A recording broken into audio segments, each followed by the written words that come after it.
Hello everyone, this is ANURADHA Sharma and you're watching my channel IELTS with ANURADHA. All the recordings will be played once only.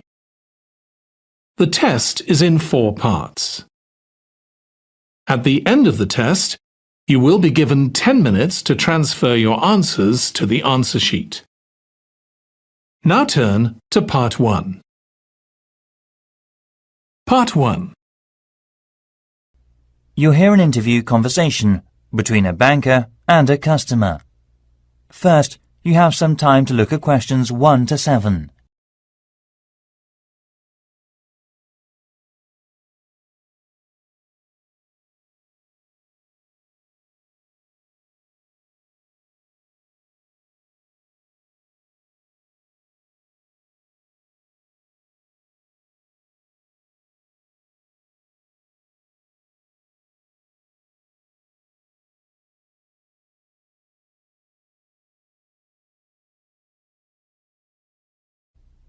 Listen carefully and answer the questions 1 to 7. Hi, can I open a bank account, please? Sure, come on in. Make yourself at home. I'll just get some details for you. It won't take long. OK, right. What kind of account do you want? A deposit account. OK, I've got the application form here then. Have a look at this leaflet. We have several types. I've decided on the one called Classic. Good, that's fine. Can I have your full name, please? Yes, it's Jonathan Fox. That's Jonathan. Oh, right. Thank you. And what's your date of birth, please? The 21st of January, 1970. Right. Do you have another bank account in the UK? No, not yet. This is the first one. OK, fine. And what is your address in the UK, sir? 10 Island House, South Quay. That's East London, isn't it? Yes. Near Canary Wharf, right? Yes, that's right. How long have you been at your current address? Just around 1 month, actually. OK, that's fine. Can I ask for a previous address? Sure. It's Flat 3, Canada House, Queen Street. Is that all? Yes. That's Edinburgh, isn't it? Yes. Edinburgh. OK, thank you. Do you have a daytime telephone or mobile phone number? Yes. I think the number of my office, it's 0207 235 6735. Would you like my home phone number too? Yes, please. It's 0204 675 1222. Lovely. Before you hear the rest of the conversation, you have some time to look at the questions 8 to 10.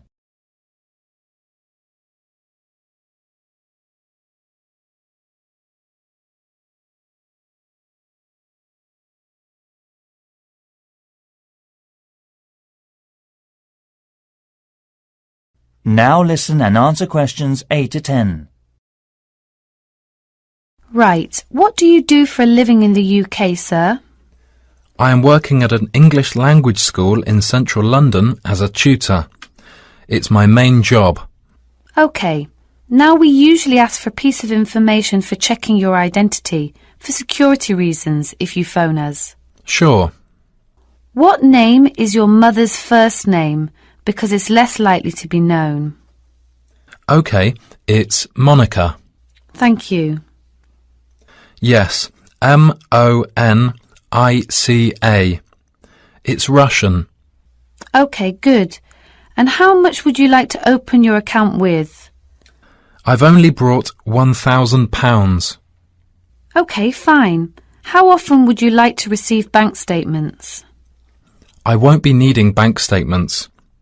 What about an online banking service?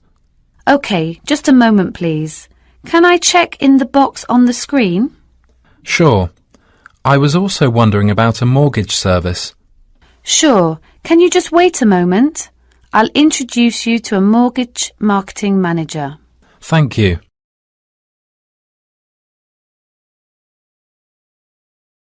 That is the end of part 1. You now have 1 minute to check your answers to part 1.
Part 2. You'll hear a tourism program, The Elizabeth House. First, you have some time to look at questions 11 to 14.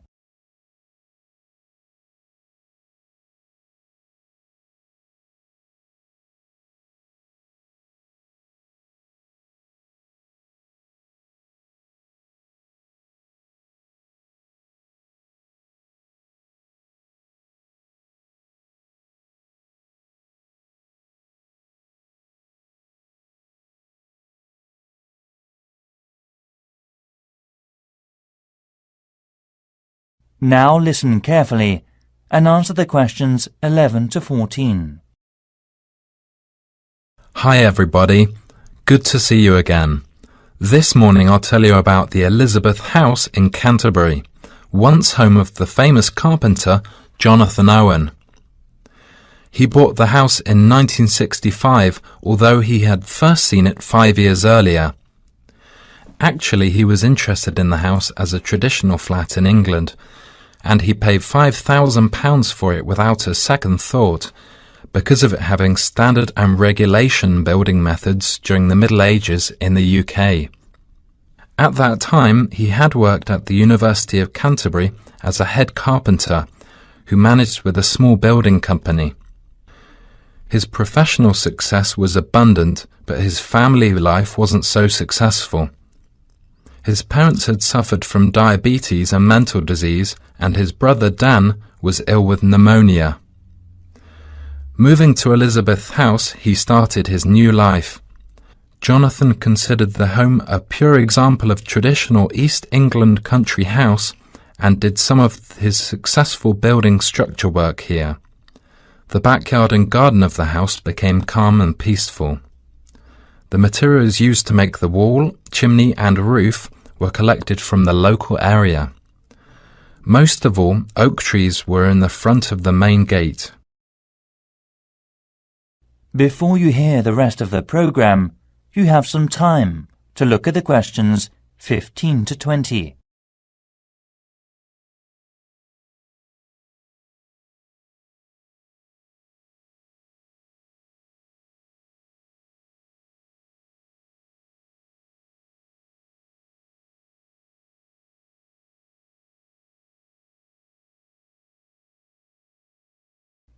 Now listen and answer questions 15 to 20.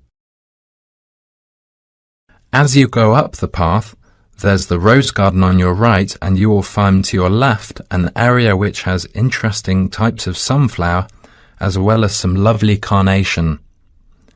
It is known as the sun rainbow and was designed by his brother Dan, who had studied gardening arts in Paris. The next destination is the Japanese footbridge, with exotic Asian mountain plants and fruit growing on it. Follow the path round to the second corner, and on your left you will see the entrance to the pear tree, with its 200-year-old branches go through the path until you've reached the front of the house. Now I'll give you a couple of hours to wander around this lovely building.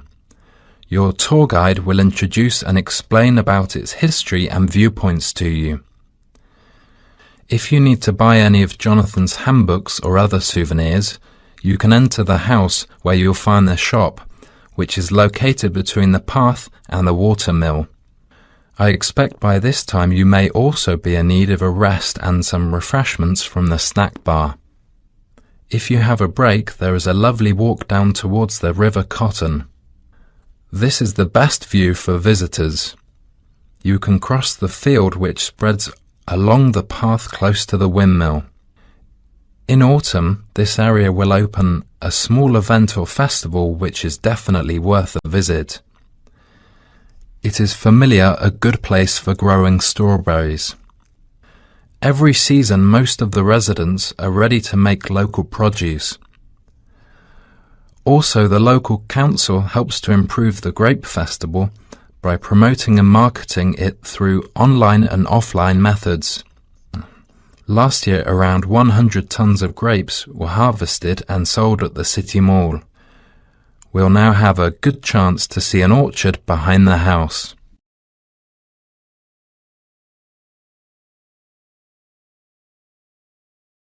That is the end of part 2. You now have 30 seconds to check your answers to part 2.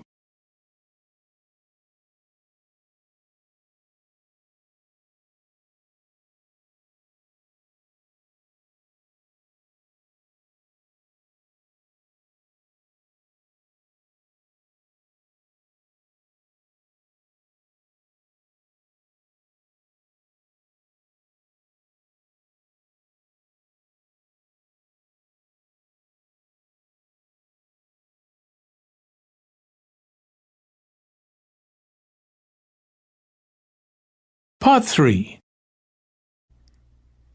You'll hear a conversation between students, Anne and David, about gallery marketing. First, you have some time to look at questions 21 to 24.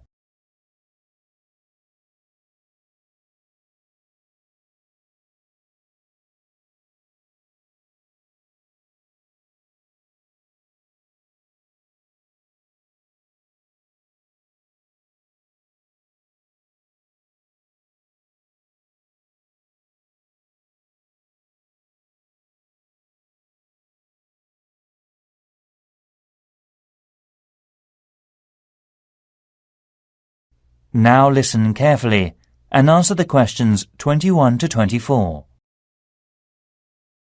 Anne, we really need to get working on this gallery marketing assignment. We've only got 2 weeks left until the end of the month to set up. Right, so how about getting started now? We need to work through the instructions. Well, we must search for one area from tourism industries, like the museum or gallery. There are lots of sites online. What are they about?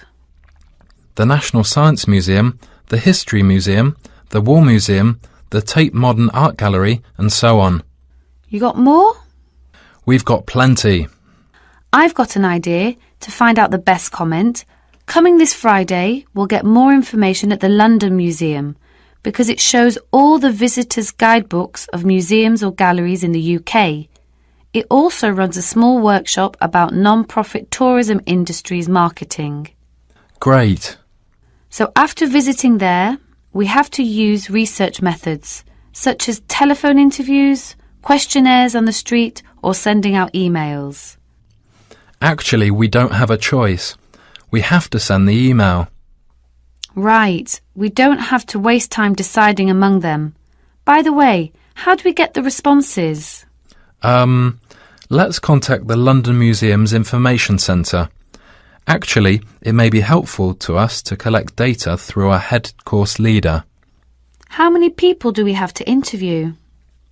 Well, we have to split into 3 groups. And it looks like we have to interview 30 people for each group. So 90 altogether then.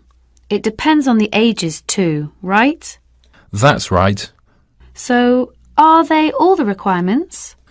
Yes, looks like it. Firstly, which part are we going to choose? My preference would be a modern art gallery, since that's where I spend most of the time. I think you've got something wrong. I don't think there are abundant differences in the exhibitions there. I mean, you get young and old, man and woman, amateur and professional, all going to the galleries. Right, so let's make it a ceramic exhibition then. So basically, what two groups will we compare and contrast for that? Male and female? Absolutely. Also, most of my respondents like the same ceramics as me. Also, I think different age groups could be changed to highlight differences. Before you hear the rest of the conversation, you have some time to look at the questions 25 to 30.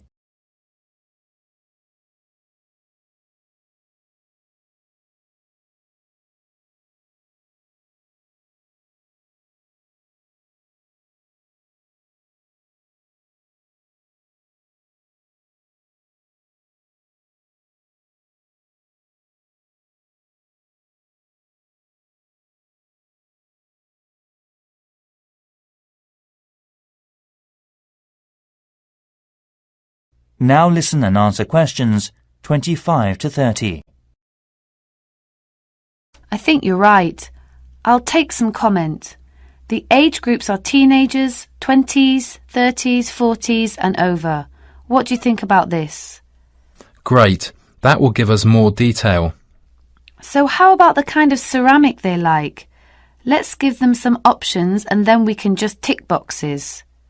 OK, let's have Asian, European, African. What else? Something special? Well, we should include the Incas in Peru. Some people like this style, you know. OK. And then we should know about their understanding of ceramics. They can learn about that thanks to a gallery curator who can inform them about the patterns and markings through picture and local clay. I'm curious about how they were made. I mean a process with painting and things embedded on the surface. At that time, the equipment and materials were not good, compared with the present day. I agree. We should also include an earthen vessel, of course. Right. The next step could be about where they were actually from. They were made from local clay, weren't they? Things such as mountain, lake, basement and so forth. I think so. One more thing is the colour on the bottle. How did the ancients get the tone? On the internet, it said they got it through dried plants. They were working again to make a tone, drying and sorting. OK, I see. To get more hard tone, they included other strong herbs or something. At that time, the colours were used by the rich with property. Great. You've got plenty of data, David. No, it's just beginning. We have to look for something special with more details and history for the presentation next week. That is the end of part 3. You now have 30 seconds to check your answers to part 3.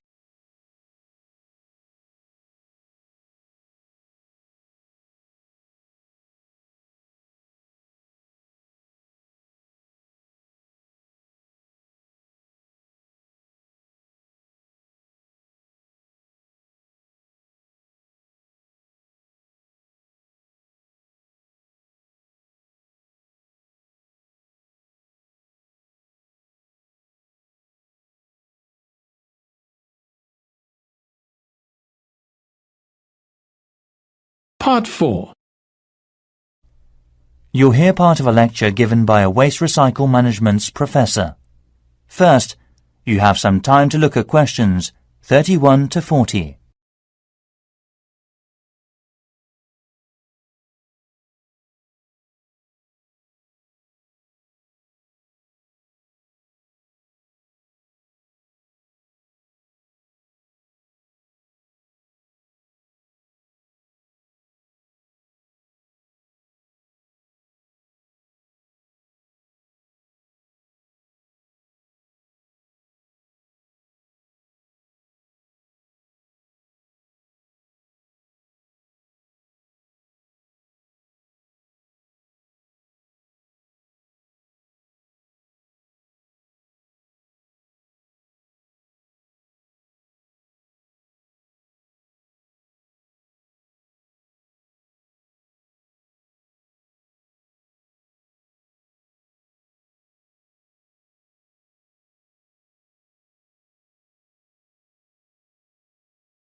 Now listen carefully and answer the questions 31 to 40. Hi everyone. This morning I'm going to talk to you about flea markets in England. At first we were surprised to learn that only 15% of people here in England make an effort to collect waste. That is lower than other European countries. Also, it might be falling within a couple of years' time unless the government makes a severe regulation for industries and local residences. The UK government's target means that by 2012 we must decrease our waste emissions by 45% compared with 2000. Local councils can offer support to meet that target by taking part in the National Green Campaign and investing in local flea markets. Most of all, these markets reduce waste emissions from landfill sites. A flea market, or swap meet, is a type of bazaar where very cheap or second-hand goods are sold or bartered for. It may be indoors, like in a warehouse or school gymnasium, or it may be outdoors, like in a field or under a tent. The flea market vendors display the goods used on the table for selling, such as a few unwanted household items to operate commerce, including a variety of used living products. Many flea markets in European countries have food vendors who sell snacks and drinks to the visitors, and may be part of a small event such as carnivals or concerts. As part of our research, our team carried out a questionnaire with people in the local area. The results said we need to open more second-hand shops. However, one problem is that there is a lack of information and marketing. To solve the problems, local councils should invest and support in flea markets by doing things like creating parking space, organising security, public promotions using the internet and other resources.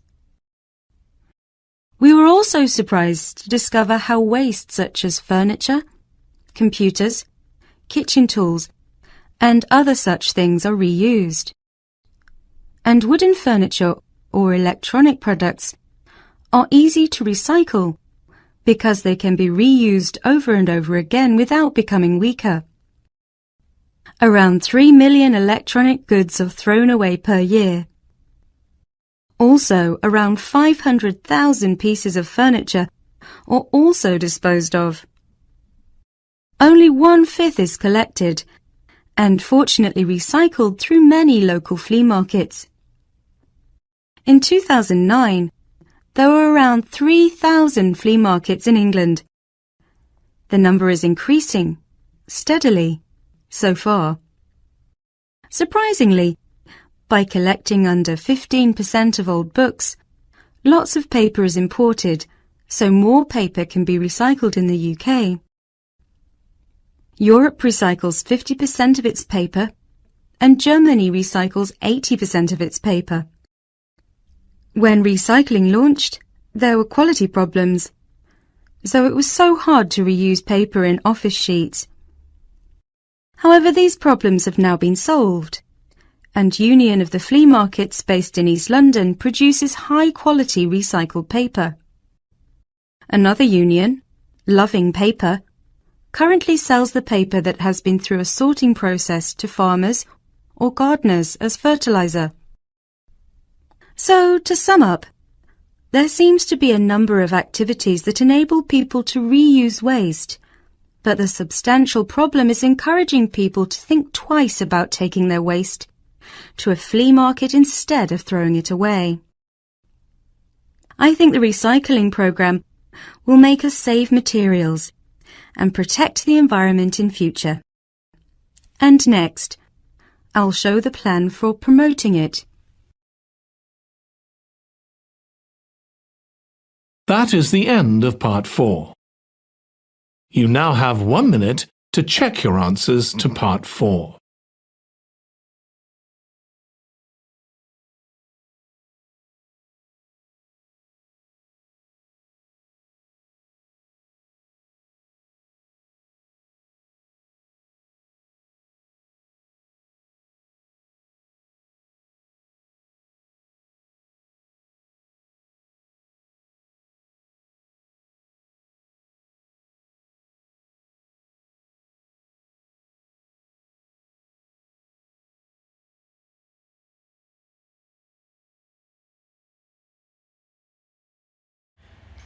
Thank you for watching and stay tuned for more videos.